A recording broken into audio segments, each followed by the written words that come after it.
అన్నాడు. సో 2006లో వీళ్ళు విడిపోయారు కజిన్స్. ఎందుకు విడిపోయారంటే బాలాసాహెబ్ ఠాక్రే లెగసీ. బాలాసాహెబ్ ఠాక్రే ఉన్న రోజుల్లో రాజ్ ఠాక్రే నిజంగా చెప్పాలంటే మోర్ విరులెంట్, అంటే శివసేన రియల్ స్వభావానికి తగిన నాయకుడు. అంటే మరాఠీ అస్మిత కావచ్చు, హిందుత్వ కావచ్చు, వెరీ హార్డ్ కోర్, అంటే పెద్ద ఎత్తున రెచ్చగొట్టగలిగే సామర్థ్యం ఉన్న నాయకుడు.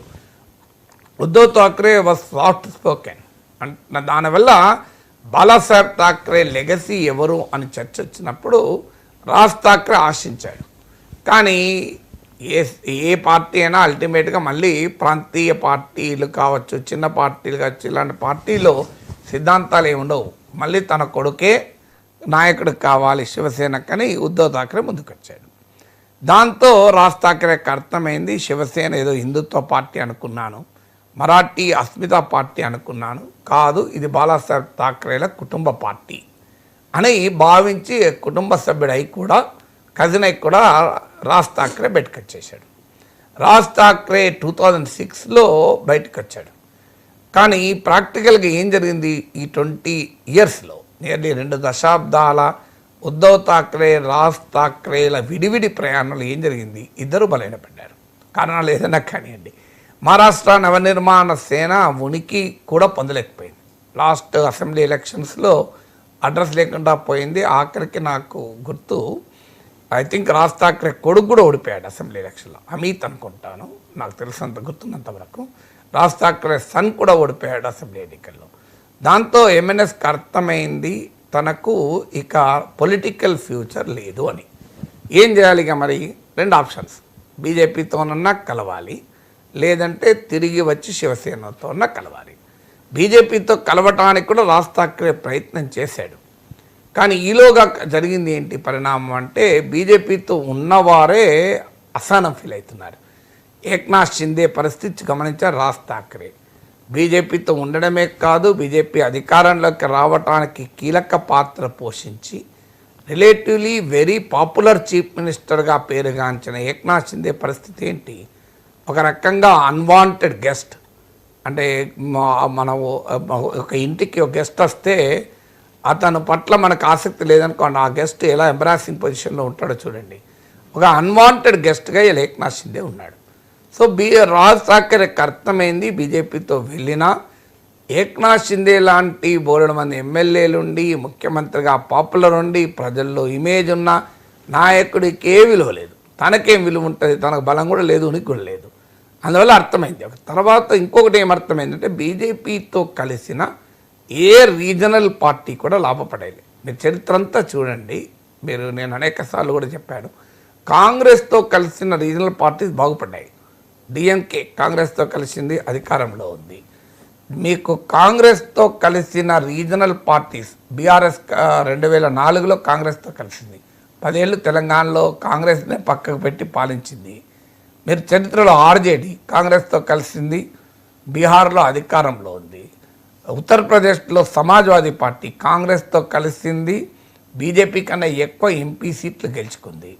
ఇలా దేశం మొత్తం మీద మీరు చూడండి, కాంగ్రెస్తో కలిసిన ప్రాంతీయ పార్టీ లాభపడ్డాయి. ఒక్కొక్కసారి కాంగ్రెస్ కన్నా ఎక్కువ లాభపడ్డాయి. కాంగ్రెస్ బలహీనపరిచాయి కూడా. తమిళనాడులో అయితే డిఎంకే ఏడిఎంకేలు కాంగ్రెస్తో కలిసాక అవి బలపడ్డాయి, కాంగ్రెస్ వీక్ అయింది. ఇందుకు భిన్నంగా బీజేపీతో కలిసిన ప్రాంతీయ పార్టీ ఒక్కటంటే ఒక్కటి, మీకు బ్రహ్మాండంగా అభివృద్ధి అయినటువంటి పార్టీ పేరు చెప్పండి. సింగిల్ పార్టీ ఉండదు.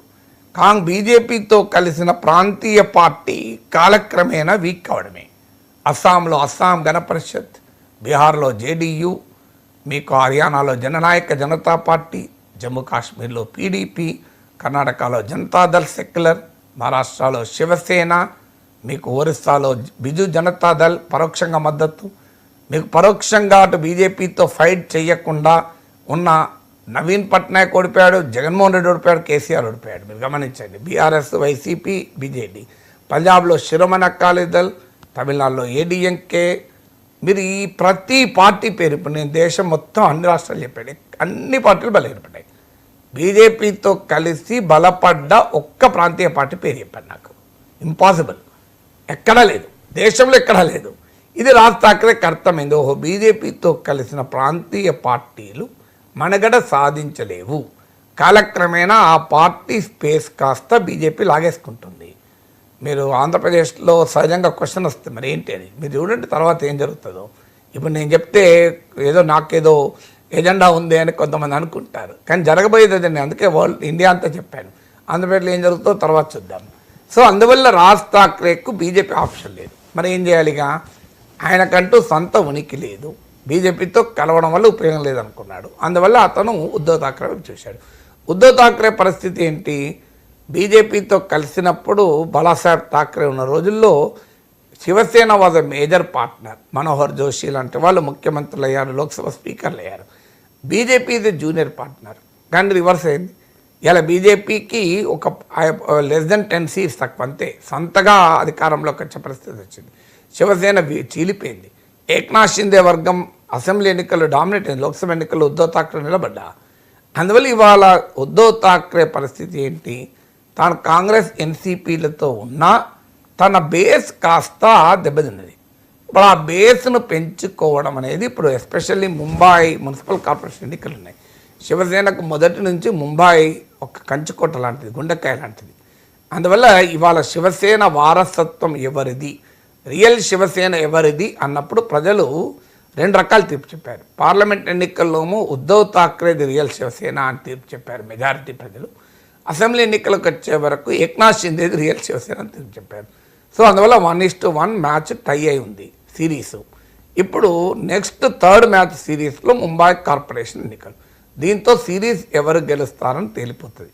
అందువల్ల ఈ సిరీస్ గెలవాలి అంటే లాస్ట్ 2 మ్యాచ్ల్లో తనకు ఏదైనా లేదు, స్పిన్నర్ కావాలి తక్కువ ఉన్నాడా, పేసర్ తక్కువ ఉన్నాడా చూసుకొని కెప్టెన్ దాన్ని అడ్జస్ట్ చేసుకుంటాడు.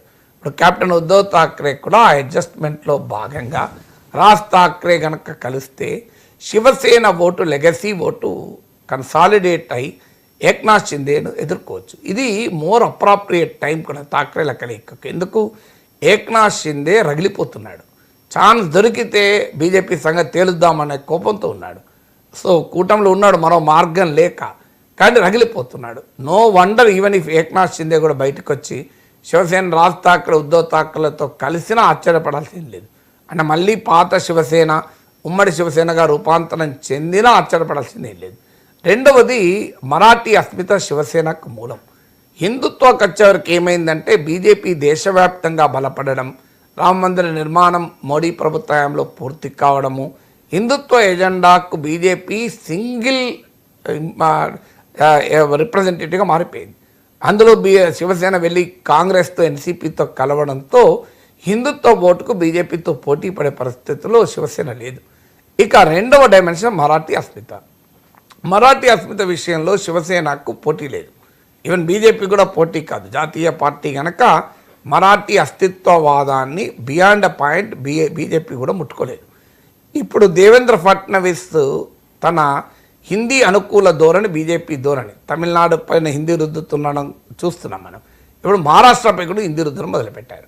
మరాఠీతో పాటు హిందీ తప్పనిసరిగా నేర్చుకోవాలి అని రూల్ పెట్టింది ఫడ్నవీస్ ప్రభుత్వం. దీన్ని శివసేన పెద్ద ఎత్తున వ్యతిరేకించి జనంలోకి వెళ్తుంది. అందువల్ల శివసేన మూలమైన మరాఠీ అస్మిత రాజకీయానికి కూడా ఇవాళ అవకాశం ఏర్పడింది. అందువల్ల ఈ పొలిటికల్ కాంటెక్స్ట్ వల్ల ఠాక్రేలు కజిన్స్ కలిసి పోయే అవకాశాలు అయితే కనబడుతున్నాయి. ఇంకా ఫార్మలైజ్ కాలేదు, రకరకాల రిపోర్ట్లు వస్తున్నాయి. ఇది ఓన్లీ ఎమోషనల్ టాక్ తప్ప అలియన్స్ కాదని సంజయ్ రౌత్ అన్నాడు. But there is every possibility ఠాక్రేల కలయికకు ఒక పర్ఫెక్ట్ పొలిటికల్ కాంటెక్స్ట్ మాత్రం ఏర్పడింది. ఇక కంచె గచ్చబౌలి భూముల వ్యవహారంలో